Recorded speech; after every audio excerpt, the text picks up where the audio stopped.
Ah, pardon, mais le gouvernement a eu besoin de réunir hier les filières pour savoir ce que les filières voulaient et ce qui était bénéfique pour la France. Enfin, moi, je trouve ça juste hallucinant. Effectivement, on l'a dit, les négociations ont commencé il y a 6 mois et le gouvernement n'a strictement rien fait pendant 6 mois. Et c'est une fois qu'il y a une poignée de main entre Mme van der Leyen et Monsieur Trump que le gouvernement commence à réagir parce que forcément, ça crée l'émoi et qu'on en parle dans les médias. Donc, c'est totalement scandaleux.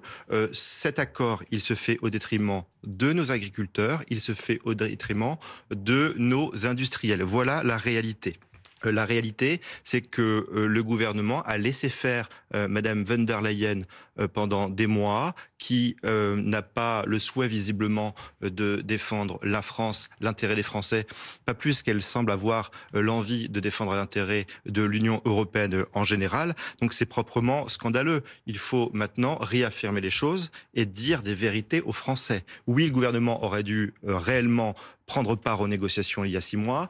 Et surtout, cet accord, il est totalement en faveur des États-Unis. La Alors France ça s'apprête, là-dessus, avec cet accord, à acheter tout le monde le dit. 750 milliards d'euros d'énergie Mmh. chaque année. Il s'engage également à acheter 600 milliards de matériel militaire d'ici 2028. Enfin, c'est proprement scandaleux ce qui se passe aujourd'hui.